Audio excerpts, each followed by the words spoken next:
We're going to talk all about raising baby chicks. Whether you've hatched them yourself or sourced them, it doesn't make a difference. First, I'm going to talk about the items you need to have in place before your chicks even arrive. Then I will address some common problems that can occur when raising baby chicks.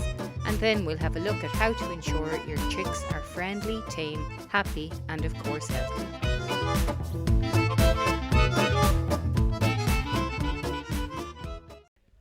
You need a brooder. Your brooder can be anything at all, just once it's going to safely keep your chicks in a contained space. Within the brooder, you are going to need to supply heat. So you can either use a heat plate or a heat lamp. You're going to need chick starter or chick crumb, clean water.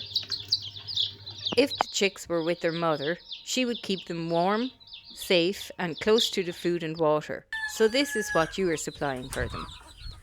You're also going to need a plan for where to move them as they grow, and they grow fast. In the brooder, you will need food for the chicks, which will be either chick starter or chick crumb. And you will need water. I always use fresh, clean water with nothing added. But I also always hatch eggs from my own chickens, so I know the chickens are healthy, and so the chicks will be strong. For the first few days, chicks are at high risk of drowning. This can be avoided by using a proper chick drinker, which are easily found either online or in a home and farm shop, and they are inexpensive. Or if using a bowl or anything else, place some pebbles or marbles in the water, so if they fall asleep with their heads in the water, which they can do, or fall in, they will not drown. You will also need something to put underneath the chicks. They very easily get leg injuries in the first few days from their legs slipping on slippy surfaces, such as plastic. This is because their bones are still soft. Puppy pads are by far the easiest thing to use under your chicks for the first week at least. Kitchen roll or paper towel is a good option for over the puppy pad, as it's easy to replace, which you will need to do a few times a day because they dirty it very fast. Bedding can create its own difficulties, such as with extra small chicks finding it difficult to navigate around or through, plus they can eat bits of it, which can cause all sorts of problems. So you can start off with something easier until they learn what and where their food is. A week or two should be enough. Your brooder needs to be large enough for the chicks to be able to choose between warming up or cooling down. So to be able to be either where their heat source is or away from the heat source. It is as important to provide a cool spot as it is to provide a heated spot for them. They need both to survive. So place the heat source at one end of your brooder and place their feed and their water in the cooler side. Every week your chicks will grow substantially, so the brooder needs to accommodate this. It needs to be large enough to allow them to run around and exercise those rapidly growing little legs and bodies. A chick hatches with a heat requirement of 95 degrees Fahrenheit or 35 degrees Celsius. For the first week, you will need to provide this in their brooder. You need to reduce this heat by approximately 5 degrees each week thereafter. But watch your chicks and let them tell you if the heat in the brooder is sufficient or not. If your chicks are too warm, they will be spread out as far away from the heat source as possible. They could be panting with their beaks open, their wings could be drooping, and they can be drinking excessively. If your chicks are too cold, they will be huddled together, trying to get some warmth from each other. And whether too hot or too cold, they can be peeping out loudly, and they can seem drowsy. They can be standing with their eyes closed and appear very sleepy. This is not normal, and if you see any of these signs, you'll need to act as soon as possible.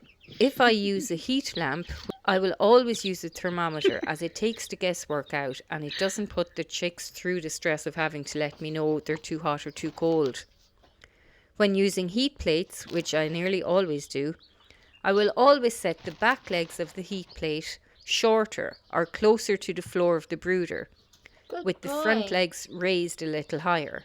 This allows chicks of different sizes, such as bantams mixed with standard sizes, to use the heat plate at the same time, but it also ensures that you have the height set at a place where the chicks can use the heat properly.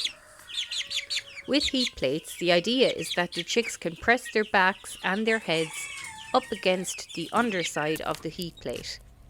They won't benefit from the heat if they can't do this, so it needs to be set low enough that they can press themselves up against it, and high enough that they can easily get in under it or out from under it. So setting it at a slant ensures they can all use it properly. To reduce the heat each week as the chicks grow, using a heat plate, this is achieved by heightening the heat plate weekly by approximately 1 inch depending on the breed. So you can leave the heat plate at a slanted angle but raise all 4 legs. Using heat lamps, you would raise the heat lamp a little further away from the brooder.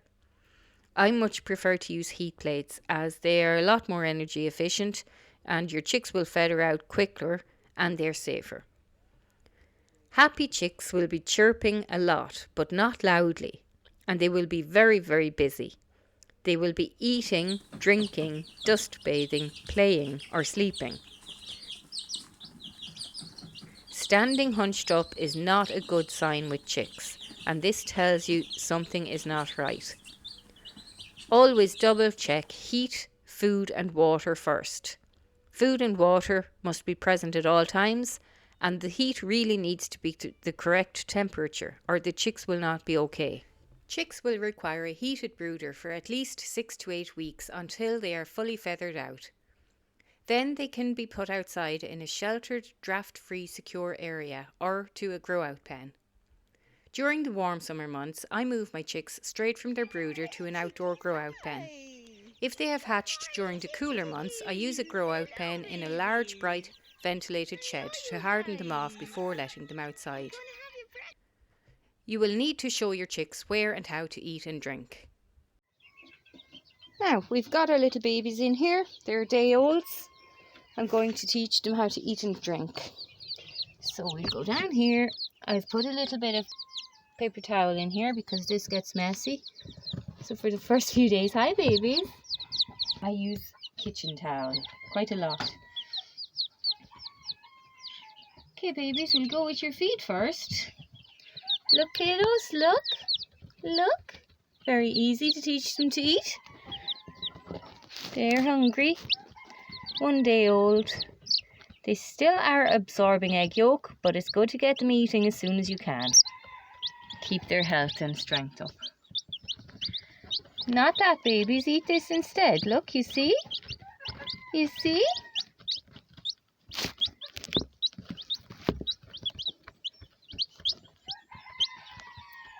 Well done, babies. No problem for you. Now the water. I'm just using a little lid, actually from bicarbonate of soda. I find a little lid handiest initially. There's only like a couple of millimeters of water in there.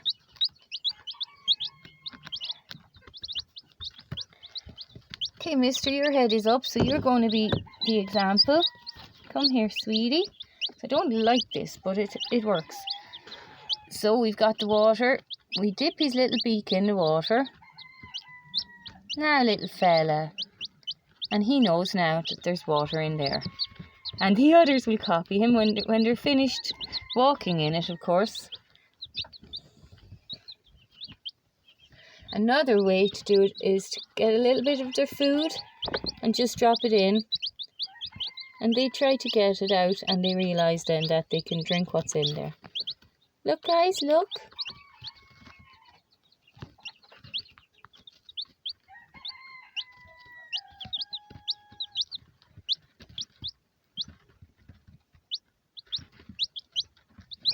There we go. Now we've got a drinker. See this guy here? He's got it. He's got it as well. They hold their little heads up to drink because they can't swallow. Guys, don't be eating your poops. No, guys. So I need to get another piece of paper towel and get that little bit of poop up out of there. You do. Oh, you guys, you ate it. You're quicker than me. I should have had that ready, shouldn't I? Not that, guys, not that. Let's get more food for you, huh? Look, look, look, look. Now, you would be amazed at how much chick crumb these little guys go through. This chick crumb, I hope you can see, I have ground it up. It's actually a lot bigger than that. But bantams, as these are, bantams and any other small breeds, they need it ground up. I had one I almost lost one due to it choking on the chick crumb. As the crumb was too large, I ended up needing to use the tweezers and manually remove a lot of chick crumb right down her throat. She's fine, Princess. She's fine. She's beautiful. She's currently enjoying a new romance. So she survived and without any issue, but had I not been here, she was definitely gone. She could not breathe. Her head was gone back. It was scary, but yes, grind up your chick crumb. I actually do it for all of my breeds now, for the first few days at least. For the bantams, you're talking 1 to 2 weeks, and then they're big enough to eat the bigger crumb. And just keep an eye on them for a while to make sure that each chick does get it. There's one of the little blackies. Good boy, don't fall backwards. But normally, once 1 or 2 are doing it, they'll all follow. Chicks love sunshine. From as soon as they hatch and dry off, they will seek out sunshine. So if at all possible, have their brooder in a place where they can feel the sun. They will lay out in it, play in it, dust bathe in it. They simply love it, and it brings out the best in them. The first few little chest bumps will happen in your brooder, most likely in the sunshine, as it just seems to instantly give them energy. It's great to watch and will give you hours of entertainment. Just make sure the sun isn't shining on the whole brooder or your chicks will overheat. They need to be able to get away from the sun just as they need to be able to get away from their heat source. To ensure you have friendly, tame chicks, get them used to your hands as early as possible.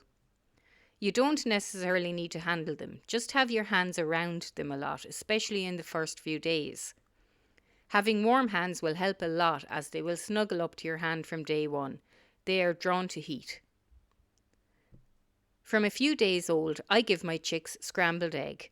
I mash this up first. This is as a treat and a healthy boost.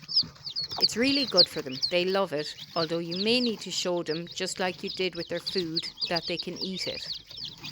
And it teaches them to instantly run towards your hand instead of away from it. Don't worry about the rumours circulating that you shouldn't handle chicks.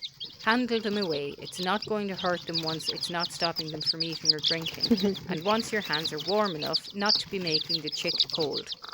So handling them frequently for short periods of time will do them no harm at all and will make them tame.